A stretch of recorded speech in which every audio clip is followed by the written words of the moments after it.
अध्याय 36. साई सर्व व्यापकता तत् आशीर्वाद साफल्यता. साईबाबांची सर्व ठिकाणी हजर राहण्याची शक्ती व त्यांचा आशीर्वाद फलद्रूप होणे.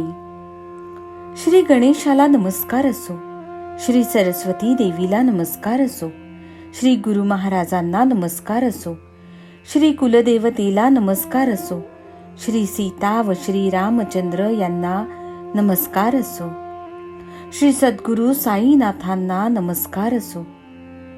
आता मागील अध्यायाची जुळणी म्हणजे चोरीची एक सुंदर कथा सांगेन असे मी आश्वासन दिले होते. ती कथा ऐकायला मन एकाग्र करा. ही कथा नव्हे तर मनाला संतोष देणारे पाणी आहे.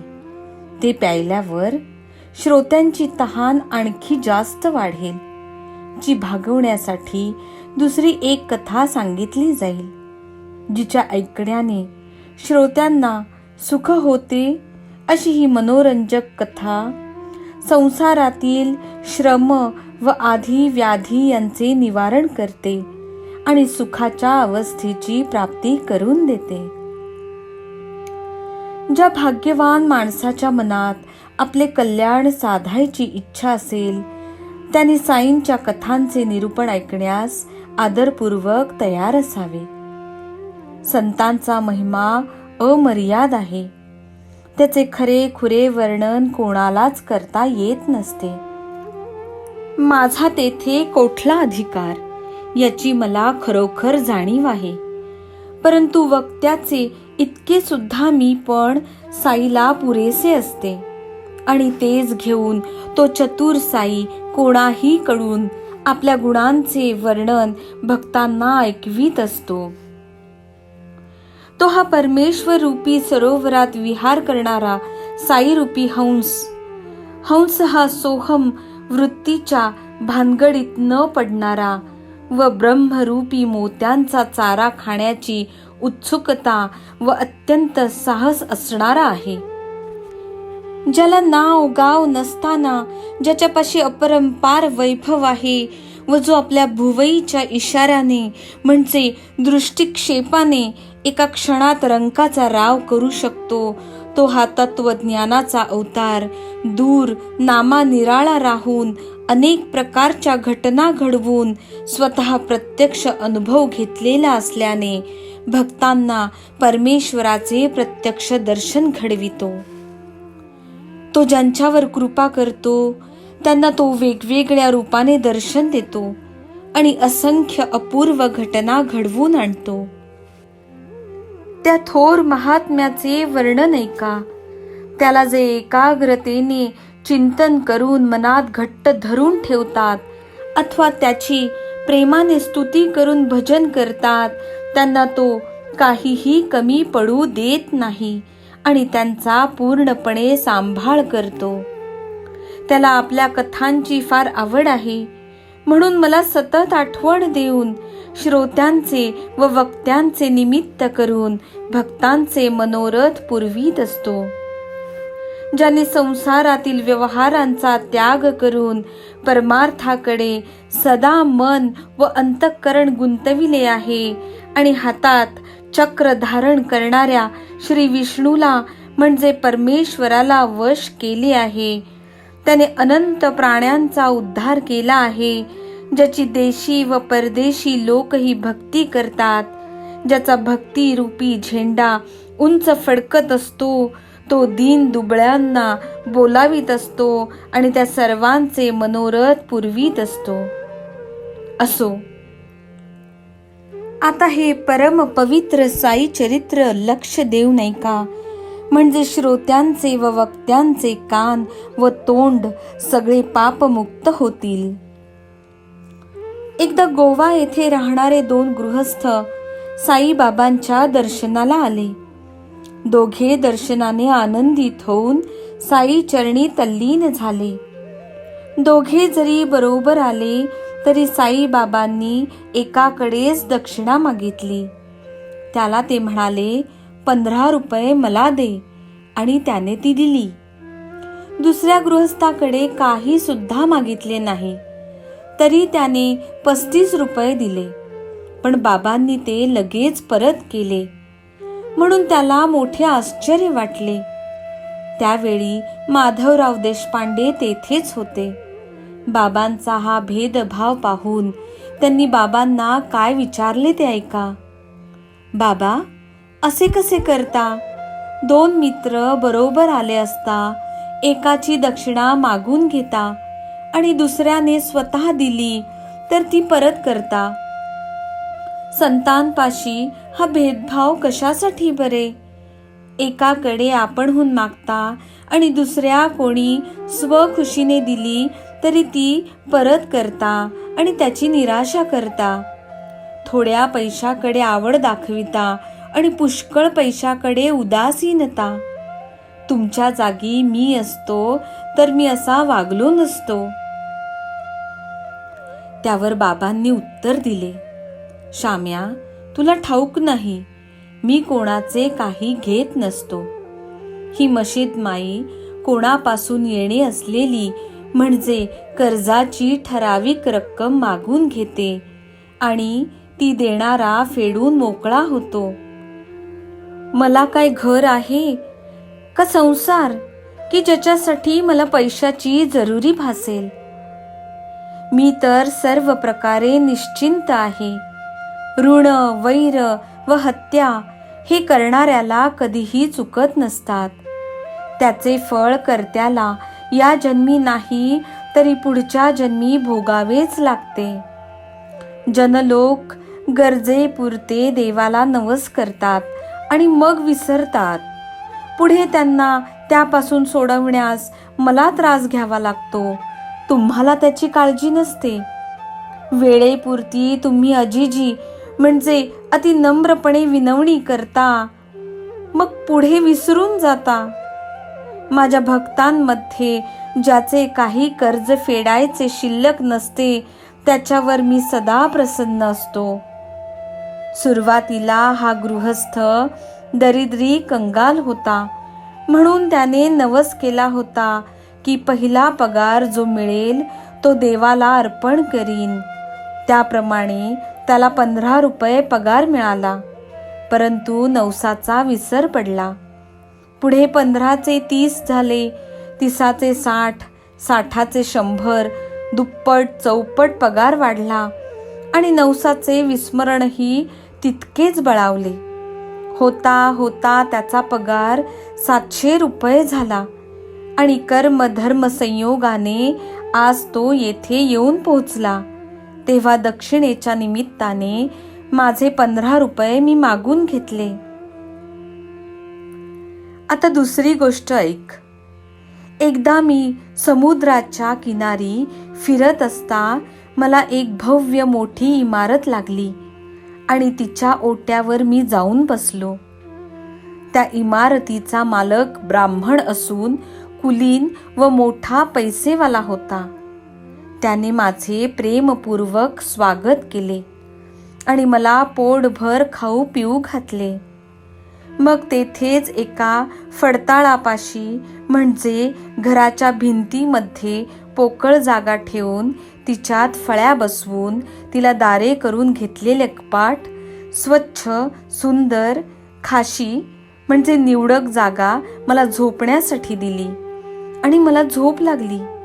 मला गाढ झोप लागलेली पाहून त्याने दगड बाजूला करून भिंत फोडली.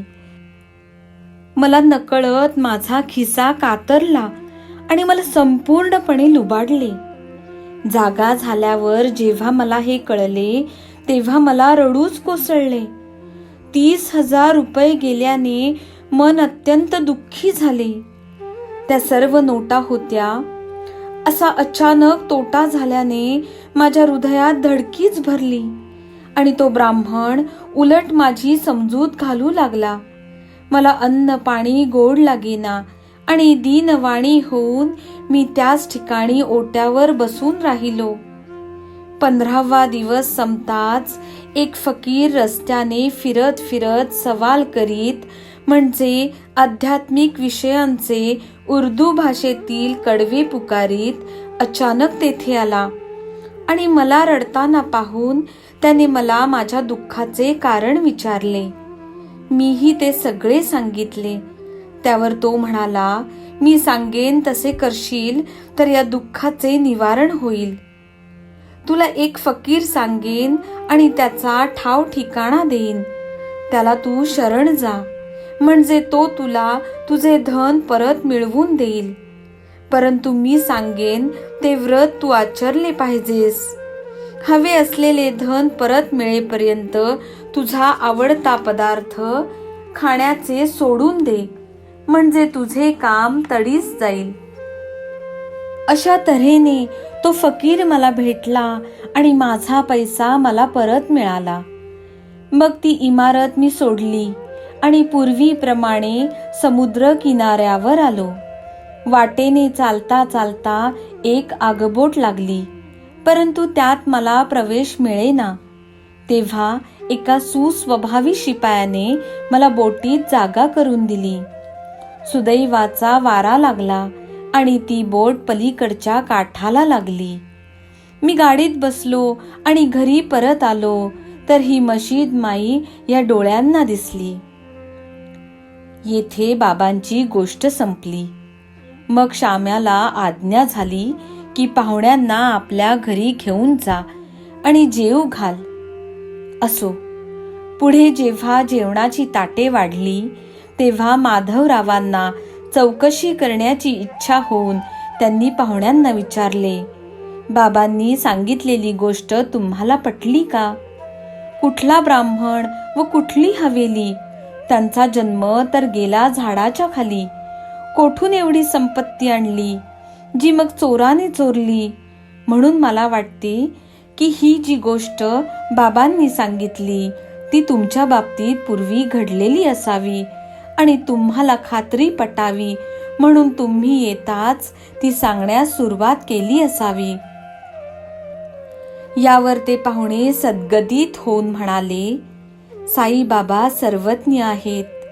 राग, द्वेष, लाभ, हानी इत्यादी परस्पर विरुद्ध विकारांपासून अलिप्त असणाऱ्या जीवात्मा व परमात्मा एकच आहे अशी स्थिती असणाऱ्या, विभागले न जाणाऱ्या आणि सर्व ठिकाणी व्यापून असलेल्या परब्रह्माचे ते अवतार आहेत. त्यांनी आता जी गोष्ट सांगितली ती अक्षरशः आमची गोष्ट आहे. चला, हे गोड जेवण संपल्यावर सविस्तरपणे ती तुम्हाला सांगू. बाबा जे जे बोलून गेले ते सर्वच घडलेले आहे. परंतु त्यांची आमची ओळख नसताना त्यांना हे कसे कळले हे सगळे चमत्कारिक आहे. असो, जेवण संपल्यावर माधवरावांबरोबर पानाचा विडा चघळत असताना पाहुण्यांनी कथा सांगण्यास सुरुवात केली. दोघांपैकी एक पाहुणा म्हणाला, घाट, सह्याद्रीचा डोंगराळ प्रदेश हाच माझा मुलूक. परंतु उदरनिर्वाहाचा संबंध समुद्र किनाऱ्याशी होता म्हणून गोव्याला गेलो. नोकरी मिळावी असे मनात आले म्हणून त्यासाठी दत्ताची पूजा केली आणि अत्यंत पूज्य भावाने नवस केला. देवा, कुटुंबाचे पालन पोषण करण्यासाठी नोकरी करण्याची गरज आहे. ती तू मला मिळवून दे. मी तुझ्या पायाशी शरण आलो आहे.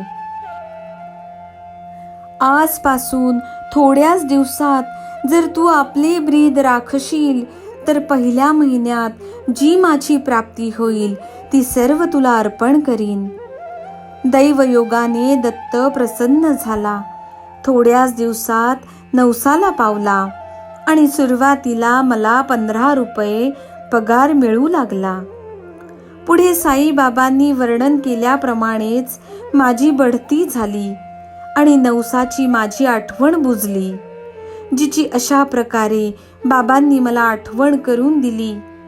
कोणाला वाटेल दक्षिणा घेतली, परंतु ती दक्षिणा नव्हे तर माझे कर्ज फेडून घेतले आणि माझ्या अत्यंत पुराण्या नवसाची आठवण करून दिली. तात्पर्य सांगायचे म्हणजे साईबाबा कोणाकडून पैशाची भीक मागत नसत, आपल्या भक्तांनाही मागू देत नसत. पैसा हे सदा संकट मानीत आणि भक्ताला त्याच्या लोभात पडू देत नसत. म्हाळसापतीसारखा भक्त सदा बाबांच्या चरणी आसक्त होता. मोठ्या कष्टाने आपला चरितार्थ चालवीत होता, पण बाबा त्याला संपत्ती गोळा करू देत नसत. स्वतः साई दक्षिणेच्या निमित्ताने आलेले पैसे अनेक वेळा लोकांना वाटून टाकीत असत, परंतु त्यातील एक कवडी सुद्धा कधी त्या संकटाने गांजलेल्या म्हाळसापतीला देत नसत. म्हाळसापती देखील मोठा बाणेदार, कोणाकडे हात न पसरण्याच्या व्रताचा अभिमान बाळगणारा होता. साई असे उदार होते, तरी त्याने याचनेसाठी कधीही त्यांच्या पुढे आपला हात पसरला नाही. त्याची सांपत्तिक स्थिती इतकी खालावलेली होती, तरी त्याचे वैराग्य अत्यंत उच्च दर्जाचे असल्याने सदा थोडक्यात संतुष्ट राहून गरिबीचे कष्ट आनंदाने सहन करीत असे. एकदा एका हंसराज नाव असलेल्या दयाळू व्यापाऱ्याच्या मनात म्हाळसापतीला काहीतरी द्यावेसे वाटले. म्हाळसापतीचा गरिबीचा संसार पाहून त्यावर काहीतरी उपकार करावा, काहीतरी मदत करावी असा सुविचार हंसराजला सहज सुचला. म्हाळसापतीची जरी हलाखीची दरिद्री अवस्था होती, तरी त्याला कोणी काही देव केले तर तेही साईबाबांना आवडत नसे. त्यांना भक्तांची द्रव्याकडे अनासक्ती आवडत असे. मग त्या व्यापाऱ्याने काय केले बरे? भक्त म्हाळसापतीसाठी त्याच्या मनात कीव येऊन त्याने दोघेही दरबारात हजर असताना म्हाळसापतीच्या हातात काही पैसे ठेवले. परंतु म्हाळसापतीने अति नम्र होऊन ते परत केले आणि म्हणाला, साईबाबांच्या आज्ञेशिवाय मला स्वीकारता येत नाही. हा पैशाचा उपासक नव्हता, तर परमार्थाचा मोठा भुकेला होता. शरीराने, वाणीने व प्रेमळ मनाने कुठल्याही स्वार्थाशिवाय साई चरणी रममाण झालेला होता. हंसराजने मग साईंना म्हणजे म्हाळसापतीला ते पैसे घेऊ देण्याची आज्ञा देण्यासाठी विनंती केली. परंतु साईबाबांनी म्हाळसापतीला एका पैशालाही शिव दिले नाही आणि म्हणाले, माझ्या भक्ताला द्रव्याचा मोह पडत नसतो, द्रव्याच्या थाटामाटात तो अडकून पडत नसतो. पुढे मग दुसरा पाहुणा म्हणाला, माझ्याही खुणा मला पटल्या, सगळी हकीकत मी तुम्हाला सांगतो, ती ऐका, ऐकून आनंद वाटेल. 35 वर्षांपासून माझ्या तैनातीत असलेला ब्राह्मण मेहनती व पूर्ण विश्वासू होता. दुर्दैवाने त्याची बुद्धी भ्रष्ट होऊन त्याने माझा जमविलेला पैसा लांबविला. माझ्या घराच्या भिंतीत कपाट बसवलेले होते, तेथले दगड अगदी हळूच काढून कोणालाही न कळता त्याने भोग पाडले. बाबावर जे फडताळ म्हणाले त्याच फडताळाला त्याने भोग पाडले.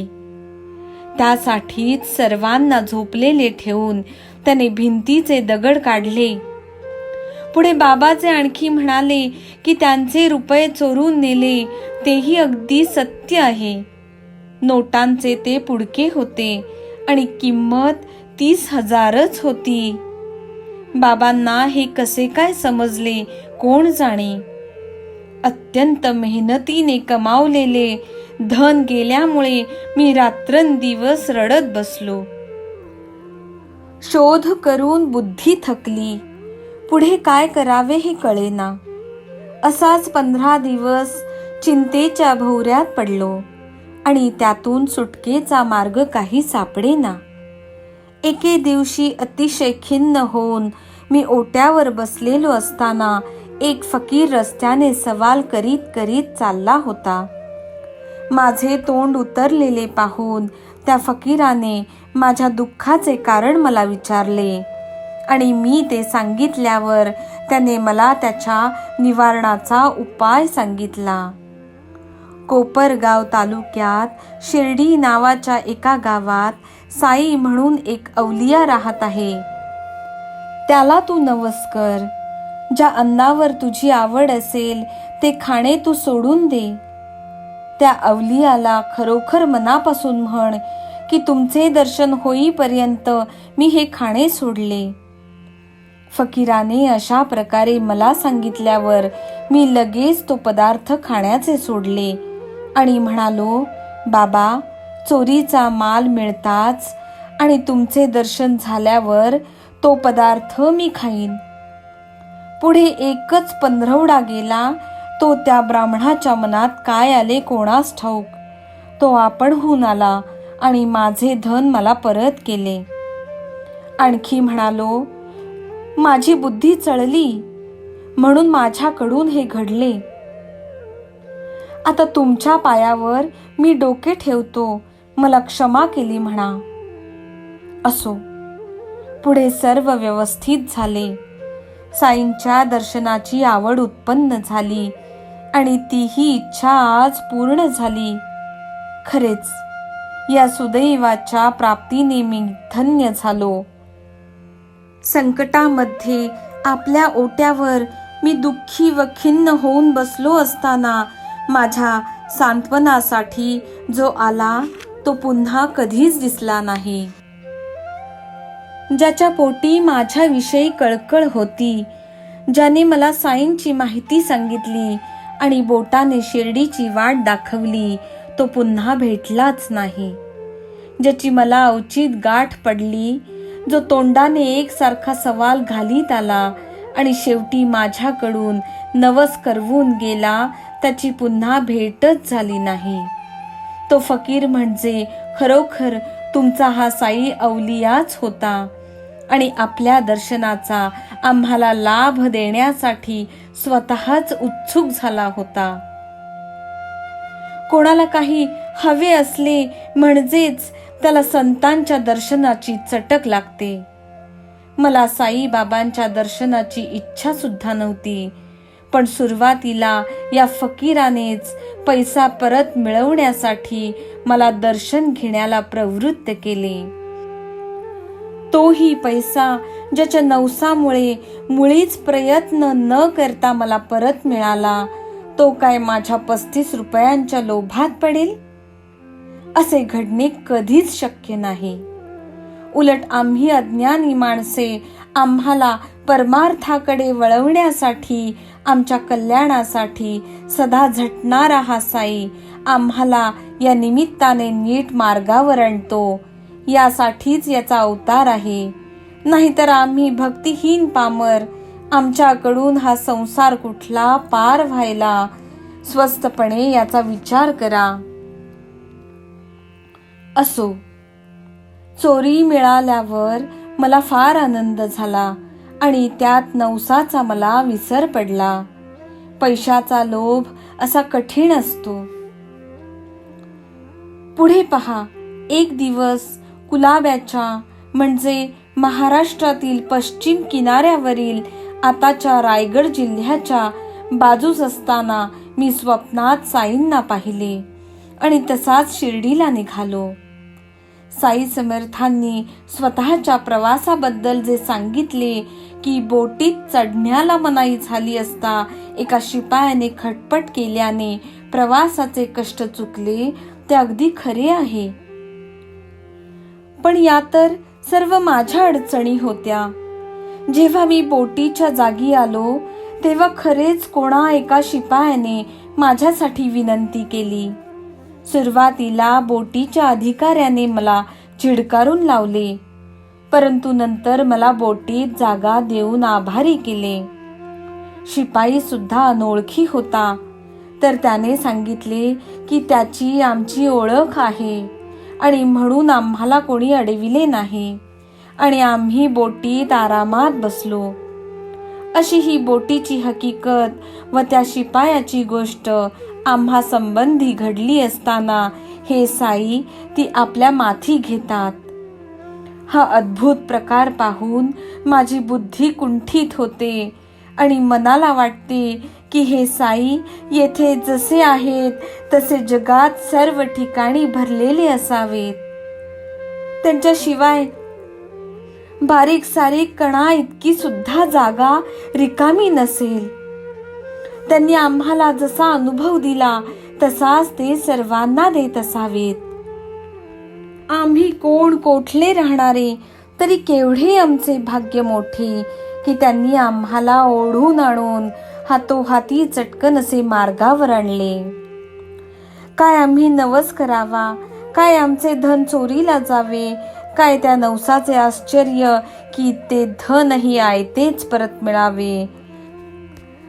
काय आमचे असे न समजण्यासारखे भाग्य की ज्याचे पूर्वी कधी दर्शन नव्हते, चिंतन नव्हते किंवा नावही ऐकले नव्हते, त्याला सुद्धा आमची आठवण व्हावी. मग त्याच्या सहवासात वर्षानुवर्षे जे जे रमतात, रात्रंदिवस तत्परतेने सेवा करतात, ते भगवत भक्त धन्य होत. ज्यांच्या बरोबर साई खेळले, हसले, बसले, बोलले, चालले, जेवले, झोपले, रागावले, त्या सर्वांचे भाग्य श्रेष्ठ खरे. मला वाटते की परम भाग्यवान तुम्हीच आपल्या पुण्य सुकृतींनी मनुष्य देह धारण करवून ही मूर्ती येथे आणवली असावी. अनेक जन्मांच्या पुण्याईच्या योगाने आम्हाला ही शिर्डी लाभली आहे. तेव्हा श्री साई दर्शनाच्या यात्रेसाठी सर्व काही ओवाळून टाकावे किंवा खर्च करावे अशी इच्छा होते. साई महाराज हे स्वतः सात्विक अवतारी पुरुष आहेत. त्यांचे वागणे महाथोर विष्णू भक्तासारखे आहे. खरोखर ज्ञानरूपी वृक्षाचे ते अंकुरच आहेत आणि चैतन्य म्हणजे शुद्ध ज्ञानरूपी आकाशात शोभणारे सूर्य आहेत. असो, आमची ही पुण्याई म्हणून आम्हाला ही मशीद माई भेटली आणि आमचे नवस फेडून घेऊन आम्हाला स्वतःचे दर्शनही घडविले. आम्हाला आमचा दत्त हाच आहे. यानेच हे व्रत पाळण्यास सांगितले, यानेच आम्हाला बोटीत बसविले आणि शिर्डीत दर्शनाला आणले. अशा प्रकारे साईबाबांनी आपल्या सर्व व्यापकतेची, सर्वांतर्यात्मित्वाची व सर्व साक्षीत्वाची जाणीव आम्हाला दिली. त्यांचा हसणारा चेहरा पाहून मनाला अत्यंत सुख झाले. संसारातील दुःखाचा विसर पडला आणि परमार्थ साधण्याचा उल्हास बाहेर ओसंडू लागला. दैव योगाने व्हायचे ते होवो अशी मनाची पक्की धारणा होवो आणि साई चरणी अखंड प्रीती राहून त्यांची मूर्ती डोळ्यांसमोर सदा दिसो. साई बाबांची लीला अगाध व अगम्य आहे. त्यांच्या उपकाराला सीमाच नसते. वाटते त्या दयाळू बाबांवरून देहच ओवाळून टाकावा. आता आणखी एक दुसरी कथा क्षणभर सावधान होऊ नये का? साईंच्या तोंडून बाहेर पडणारी अक्षरे म्हणजे कधीही खोटे न ठरणारे खात्रीचे ब्रह्मदेवाने लिहिलेले भविष्यच होय. सोलापूर शहरी राहणाऱ्या सखाराम औरंगाबादकर यांची पत्नी पुत्र संतानाच्या तीव्र इच्छेने शिर्डीला आली. साई बाबा पवित्र संत आहेत. त्यांचे अगाध चरित्र ऐकून सावत्र मुलाला बरोबर घेऊन ती बाई बाबांच्या पवित्र दर्शनाला आली. लग्नानंतर 27 वर्षे झाली तरी दूर बसत राहिली आणि मूल होण्याचे चिन्हही नाही. देव देवींचे नवस करून थकली आणि मनात फार निराश झाली. असो, अशी ती सुवासिनी म्हणजे नवरा जिवंत असलेली सौभाग्यवती स्त्री मनात बाबांच्या दर्शनाचा हेतू धरून शिर्डीला आली आणि तिच्या मनात विचार आला, बाबा सदा भक्त लोकांनी वेढलेले असतात, मला एकटे कसे सापडतील बरे? माझ्या मनातली गोष्ट त्यांना कशी सांगितली जाईल? म्हणून ती फार काळजीत पडली. मशीद मोकळी, सभा मंडपही मोकळा, बाबांभोवती सदा भक्त वृंद जमलेला. माझी तळमळ त्यांच्या कानावर घालायला मला निवांत वेळ कशी मिळेल? ती आणि तिचा सावत्र मुलगा, ज्याचे नाव विश्वनाथ होते, तेथे बाबांची सेवा करीत 2 महिने राहिले. एकदा बाबांपाशी विश्वनाथ किंवा दुसरे कोणी नाही हे पाहून त्या कामिनीने, म्हणजे मनात काही कामना म्हणजे इच्छा असलेल्या स्त्रीने माधवरावांना काय विनंती केली ती ऐका. तुम्ही तरी योग्य वेळ पाहून माझ्या मनाचा हा आशय बाबांच्या कानावर घाला, ते सुद्धा बाबा जेव्हा एकटे असतील तेव्हा, भक्त परिवाराने वेढलेले नसतील तेव्हाच, कोणाला ऐकू न जाईल असे चटकन सांगा. त्यावर माधवरावांनी उत्तर दिले, मशीद ही तर कधीच रिकामी नसते, दर्शनासाठी सदा कोणी ना कोणीतरी येतच असते. साईंचा हा दरबार खुला आहे, येथे कोणाला अटकाव नसतो. तथापि तुला एक सांगून ठेवतो, माझ्या बोलण्याचा अर्थ नीट ध्यानात ठेव. प्रयत्न करण्याचे काम माझे आहे, पण यश देणारा तो मंगलधाम म्हणजे सर्व शुभ किंवा कल्याणकारी गोष्टींचे वसतिस्थान म्हणजे परमात्मा आहे. शेवटी तोच आराम म्हणजे सुख शांती देईल आणि चिंतेचा नाश होईल. तू मात्र हातात एक नारळ व उदबत्ती घेऊन बाबा जेवायला बसले असताना सभा मंडपात दगडावर बैस. मग जेवण झाल्यावर बाबांची आनंदित वृत्ती पाहून मी तुला खूण करीन, तेव्हा तू वर ये. असो. असे करता करता एके दिवशी दैवाने ठरवलेली वेळ आली आणि साईंचे भोजन संपल्यावर औचित्य संधी आली. साईबाबांनी आपले हात धुतल्यावर माधवराव ते कपड्याने पुसत असताना बाबांनी आनंद वृत्तीत येऊन काय केले पहा. प्रेमाने उल्हसित होऊन त्यांनी माधवरावांचा गालगुच्चा घेतला. मग अशा त्या देवाचा व भक्ताचा प्रेमाचा संवाद काय झाला तो पण ऐका. माधवराव तसे विनयशील होते, परंतु आपल्याला राग आला आहे असे खोटेच दाखवून ते बाबांना थट्टेने म्हणाले, हे लक्षण बरे का? असा जोराने गालगुच्चे घेणारा खोडकर देव आम्हाला नको. आम्ही काय तुझे शर्मिंदे आहोत? सलगीचे हे फळ का? त्यावर बाबांनी उत्तर दिले, गेल्या 72 जन्मात मी तुला कधी हात लावला होता का? आठवण करून पहा बरे. त्यावर माधवराव म्हणाले, आम्हाला देव असा पाहिजे की आम्हाला नेहमी प्रत्येक वेळी नवनवी मिठाई खायला देईल. आम्हाला तुझा मान मरातब नको किंवा स्वर्गातले विमानही नको. तुझ्या पायी कृतज्ञता जागृत राहो हेच दान आम्हाला दे. तेव्हा बाबा बोलू लागले, त्यासाठीच तर मी येथे आलो आहे. तुम्हाला खाऊ घालता घालता माझ्या मनात तुमच्याविषयी प्रेम उत्पन्न झाले आहे.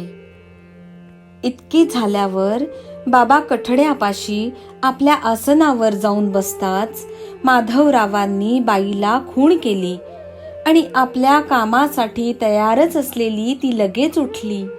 लगबगीने पायऱ्या चढली आणि बाबांच्या समोर विनयपूर्वक वाकून उभी राहिली.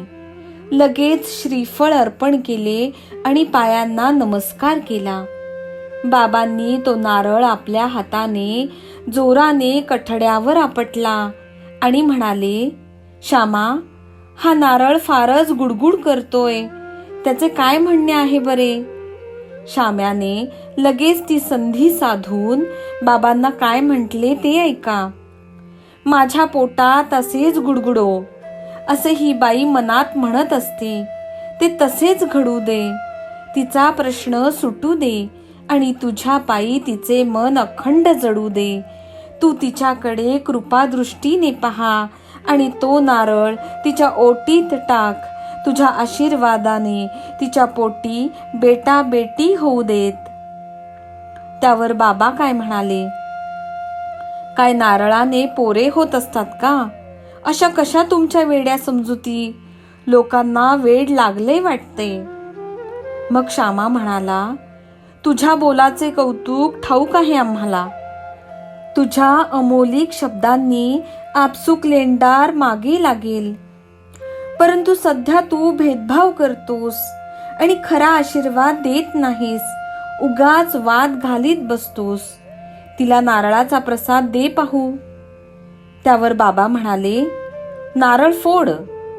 तर श्यामा म्हणाला, टाक पदरात. अशी बरीच हुज्जत झाल्यावर शेवटी बाबांनी हार मानली आणि म्हणाले, होईल जा रे पोर. श्यामा म्हणाला, कधी ते सांग.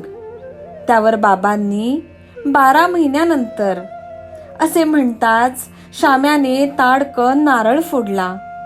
अर्धा भाग दोघांनी खाल्ला आणि अर्धा राहिला तो त्या बाईला दिला. नंतर माधवराव तिला म्हणाले, बाई, माझ्या बोलाला तू साक्षी आहेस. आजपासून 12 महिने पुरे होण्याआधी तुझ्या पोटी मूल जन्माला आले नाही तर काय करीन ते ऐक.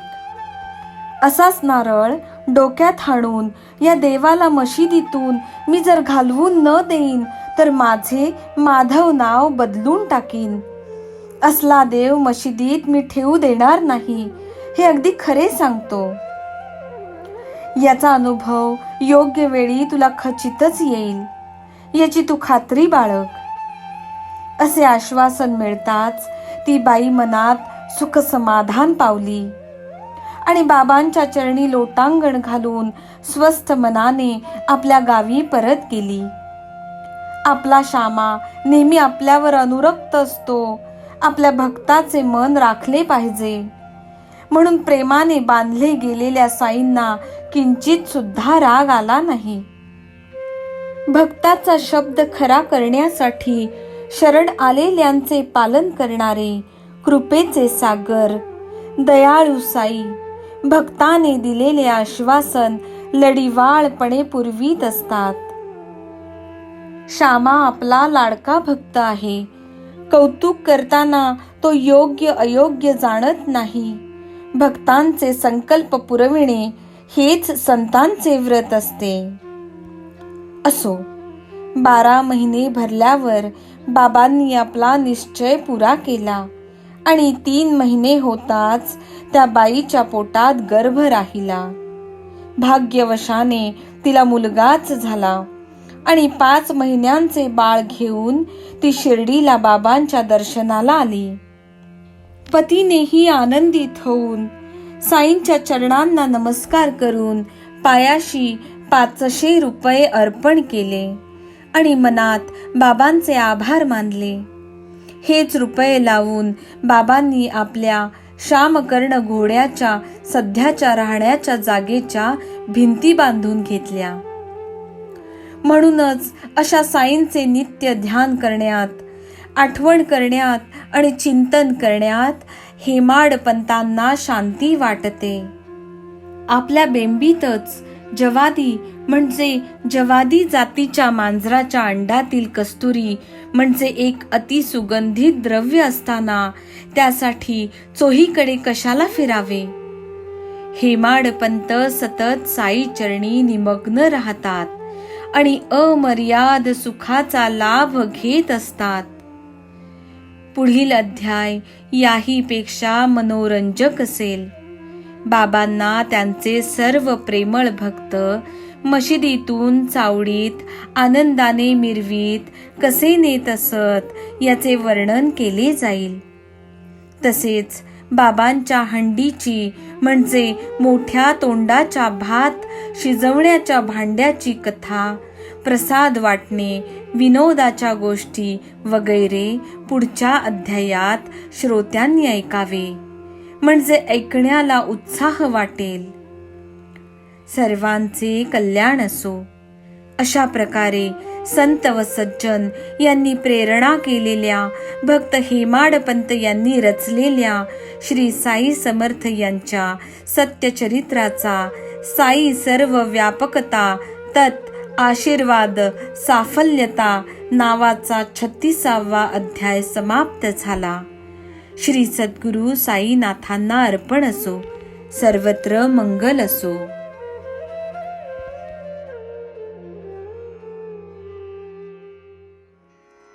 शिर्डी सजाचे लागतील पाय, टळती अपाय सर्व त्याचे. माझ्या समाधीची पायरी चढेल, दुःख हे हरेल सर्व त्याचे. जरी हे शरीर गेलो मी टाकून, तरी मी धावेन भक्तांसाठी. नवसास माझी पावेल समाधी, धरा दृढ बुद्धी माझ्या ठाई. नित्य मी जिवंत जाणा हेची सत्य, नित्य घ्या प्रचित अनुभवे. शरण मज आला आणि वाया गेला, दाखवा दाखवा ऐसा कोणी. जो जो मज भजे जैसा जैसा भावे, तैसा तैसा पावे मीही त्यासी. तुमचा मी भार वाहीन सर्वथा, नव्हे हे अन्यथा वचन माझे. जाणा येथे आहे सहाय्य सर्वांचं, मागे जे जे त्यास ते ते लाभे. माझा जो जाहला काया वाचा मनी, तयाचा मी ऋणी सर्व काळ. साई म्हणे तोची झाला धन्य, झाला जो अनन्य माझ्या पायी.